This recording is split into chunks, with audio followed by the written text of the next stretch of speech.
Sashiburi. Long time no see. Hindi ako nakapag-video ng ilang buwan.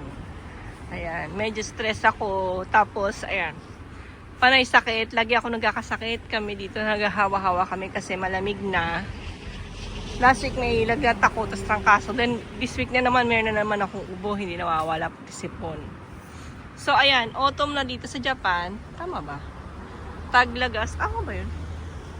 Ayan. Kaya red na yung mga, ano ba tawag yan? Leaves. Ano ba yung leaves? Hapa. Ano ba yung, nakalimutan sa Tagalog. Sorry. Dahon. Yeah. Ayan yung dahon. Naging ano na siya, red na.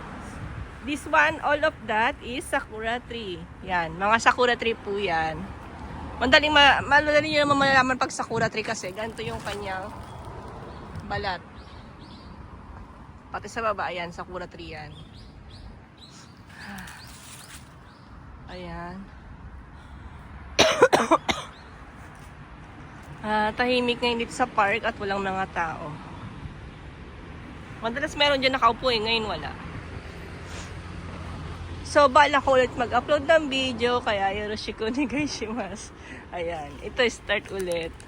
Oo, tinamad ako mag-video-video, tapos nai-stress ako sa buhay ko. I mean, ewan ko ba, lagi akong busy, tapos walang time. Naiinis ako, ang bilis ng oras. Like, pag-gising sa umaga, maglilinis ako ng bahay, magluluto.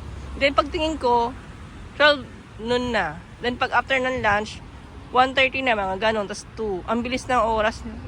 Ang harap pala ako sa computer, 3 na. Eh, yung anak ko, lalo uuwi sa bahay ng 4:30. Kaya na, ang bilis. So, promise, ang bilis. Kailangan ko siguro ng time management. Gumigising naman ako ng 6 AM. Maaga na ako gumigising. Kulang pa rin yung oras ko sa isang araw.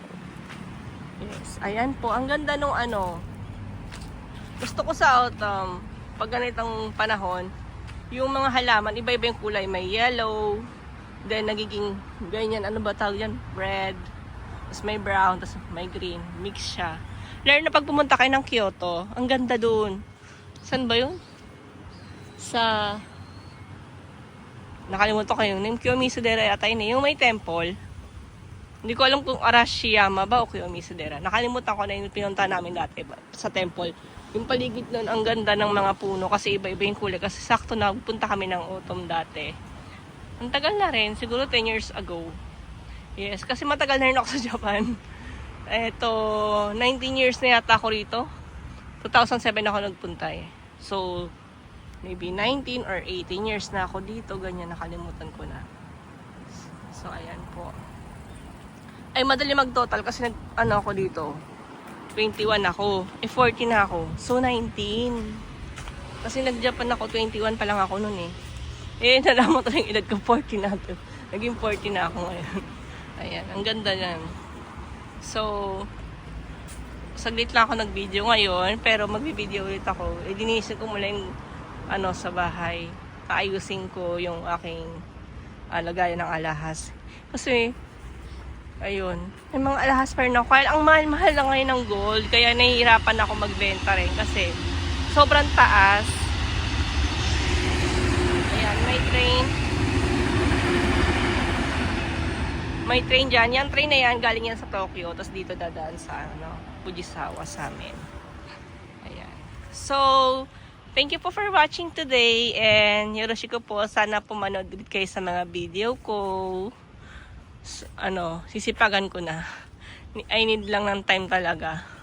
Oo, may ganun talagang merong ganung time sa inyo na feeling mo talaga na ayaw mo na.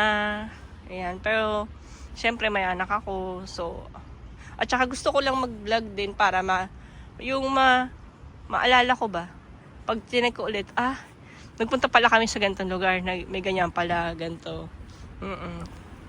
Panay kami travel, pero hindi kami nagka-camping ngayon kasi may may bear na panay labas ng mga bear, so baka atakihin kami sa tent at makain kami ng mga bear. Marami ngayon eh, kaya need magpunta sa mas safe na place.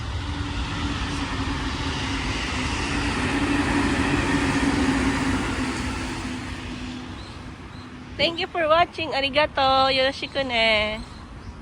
See you next video.